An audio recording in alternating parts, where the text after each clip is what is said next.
चलिए students, next question आप लोगों के लिए है, दर्शाएं कि धनात्मक विषम पूर्णांक 4q+1 या 4q+3 के रूप का होता है। ये सवाल भी एग्ज़ाम के नज़रिए से काफ़ी इम्पोर्टेंट है और आप लोग समझ चुके हैं भी बनाना कैसे है। ध्यान दीजिए कि क्या करने इसमें कहा गया है आपको। इसमें बोला जा रहा है कि धनात्मक विषम पूर्णांक, यहाँ केवल विषम है। हमने जो पिछला सवाल दिया था उसमें सम और विषम था, यहाँ केवल विषम है। तो विषम 4q+1 या 4q+3 के रूप का होता है। तो कैसे सॉल्यूशन करना है अभी आपको बताया गया। पहले हम लोग धनात्मक विषम पूर्णांक को x मानेंगे। तो यहाँ हम पहले मान लेना है, माना x कोई धनात्मक पूर्णांक है। सॉरी, इसमें विषम नहीं मानना है, धनात्मक क्या मानना है, पूर्णांक है। आपको ये सिद्ध करना है कि वो विषम होगा, ठीक है। x कोई धनात्मक पूर्णांक है। चलिए अब आप लोग देखेंगे इसमें कितना से भाग लगाना होगा। पिछले सवाल में 2 से भाग लिया था क्योंकि वो 2q के रूप का था। यहाँ आप देख सकते हैं 4q के रूप का है, 4q के रूप का है, तो भाग 4 से देना है।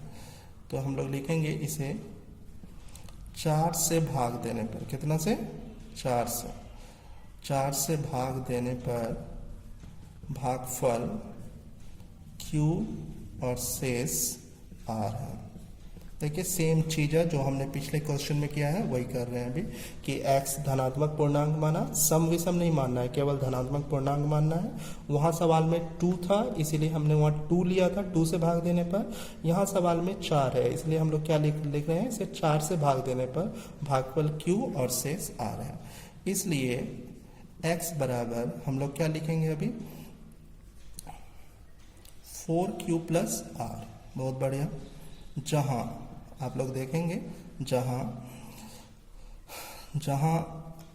r का जो मान है वो भाजक से छोटा होना चाहिए। भाजक हो गया वही हमारे पास 4 और ये जो है 0 से बड़ा या बराबर। यहाँ पर भी आप देख सकते हैं x बराबर 4q+r हमने कैसे लिखा, x भाज्य हुआ, 4 से भाग दे रहे हैं तो भाजक, q भागफल और शेष r। तो भाज्य बराबर भाजक गुना भागफल जोड़ शेष, वही फॉर्मूला है। इसलिए r का क्या सा मान हो सकता है स्टूडेंट्स, बताइए आप लोग। 0 हो सकता है, 1 हो सकता है, 2 हो सकता है, 3 हो सकता है। क्या 4 हो सकता है? नहीं, 4 से कम लेना है इसलिए 3 तक।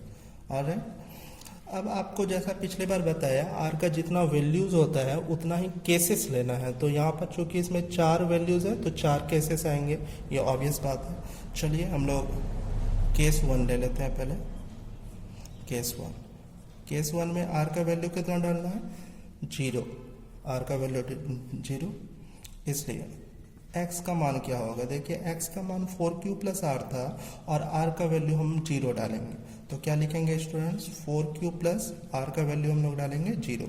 तो 4q+0 यानी 4q, ऑब्वियस है।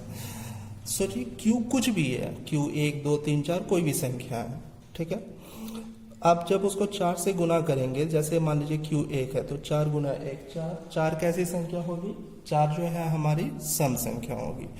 q 2 ले लीजिए, 4 दूनी 8 सम संख्या होगी। तो ये जो भी 4q के रूप का आएगा वो संख्या कैसी संख्या होगी, सम संख्या, ऑब्वियस है।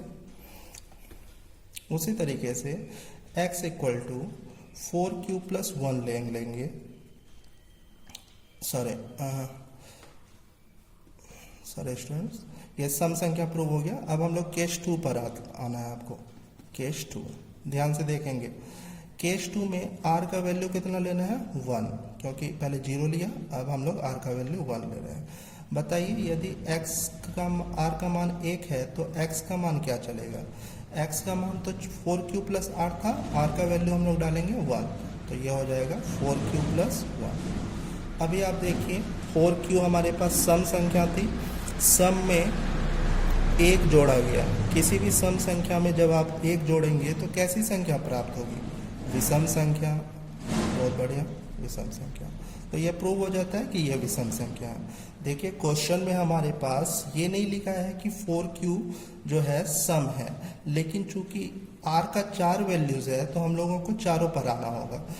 ये वाला और ये वाला विषम दिखाना है। 1 और 3 वाला यदि विषम होगा तो ऑब्वियस है 1 3 वाला विषम हुआ तो 0 और 2 वाला क्या होगा, सम होगा। तो आप देखिए 0 वाला सम हो गया, 1 वाला विषम हो गया। अब जो 2 वाला आएगा वो सम दिखाना है और 3 वाला आएगा उसको विषम दिखाना है। चलिए आगे देखता हूँ कैसे करना है इसको। अब क्या लेना है हमें, केस 3। आर का वैल्यू केस 3 में 2 है, इसलिए x का मान हम लोग क्या लिखेंगे, 4q प्लस 2। बहुत बढ़िया, r का मान 2 है। 4q कैसी संख्या थी, सम थी, सम में 2 जोड़ेंगे। सम संख्या मान लीजिए 10 है या 12 है, 12 में 2 जोड़िए तो 14, वो भी सम संख्या मिलेगी ना। तो 4q प्लस 2 के रूप की संख्या कैसी संख्या हो जाएगी, सम संख्या। देखिए ये डिसाइड करना आपका काम है कि ये कैसी संख्या होगी। आप q का मान कुछ भी रख के देखिए, यदि वो सेटिस्फाई हो रहा है तो वो जो है वही संख्या होगी। q का मान हमने 1 डाल दिया, 4 गुना 1 4, 4 प्लस 2 6, 6 सम संख्या होगी। लास्ट आइए केस 4। केस 4, r बराबर कितना लेना है, 3। x क्या लिखेंगे, समझ रहे होंगे अब आप लोग, 4q प्लस 3। r का मान हमने 3 पुट किया। ये सम थी, सम में 3 जोड़ेंगे, सम में 3 जोड़िए तो हमेशा कैसी संख्या मिलेगी, विषम संख्या। तो हमने फाइनली प्रूव कर दिया। पीछे आप लोग देखिए कि +1 वाला विषम हो चुका था और यहाँ +3 वाला हम लोगों ने विषम दिखाया। तो फाइनली प्रूव हो गया कि ये दोनों +1 वाला और +3 वाला विषम होता है।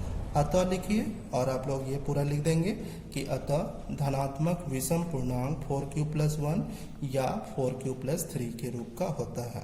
आप लोग नोट कर लेंगे इसे। अतः धनात्मक विषम पूर्णांक 4q प्लस 1 या 4q प्लस 3 के रूप का होता है। और प्रूव्ड हो जाने के बाद नीचे क्या लिखते हैं, प्रूव्ड, आप लोग लिख लेंगे उसे। ऑल राइट स्टूडेंट्स, अब इस सवाल पर आइए। इस सवाल को एक्चुअल में आप लोगों को अभी बनाकर व्हाट्सएप ग्रुप पर पोस्ट करना है, ठीक है। देखिए सवाल क्या है, दर्शाएं कि धनात्मक विषम पूर्णांक 6q प्लस 1, 6q प्लस 3 या 6q प्लस 5 के रूप का होता है। तो मैं इसे थोड़ा बहुत हिंट बता देता हूँ आपको कि क्या करना है। आप लोग समझ चुके हैं कि धनात्मक पूर्णांक को क्या मान लेंगे, x कितना से भाग देना है। देखिए किस रूप का है, 6 से भाग देने पर भागफल q और शेषफल r मानेंगे और x बराबर क्या लिखेंगे स्टूडेंट, 6q प्लस r। अब ऐसा आप लोग समझ सकते हैं कि r के साथ क्या कंडीशन चलेगा, 6 से कम होगा, किससे बड़ा होगा, 0 से बड़ा या बराबर, ये सभी आप लोग समझ चुके हैं। इसलिए r का क्या सब मान होगा, 0, 1, 2, 3, 4, 5 एंड 6। सॉरी 6 तो नहीं होगा, 6 से कम है, 5 तक। चलिए तो ये आपके पास देखिए टोटल 6 केसेस है, 1 2 3 4 5 6। आप लोगों का काम है 6 केस में सॉल्व करना। देखिए 1 वाला, 3 वाला और 5 वाला विषम शो करना है।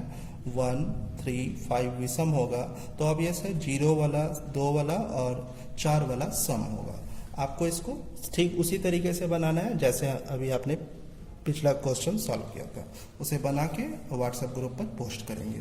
और एक सवाल आप लोगों के लिए और है, इसको भी आप लोग नोट डाउन करेंगे। नेक्स्ट क्वेश्चन है 4052 और 12576 का HCF यूक्लिड विभाजन एल्गोरिदम से ज्ञात करें। इसे कैसे करना है ये आप लोगों ने कल के वीडियो में देखा हुआ है।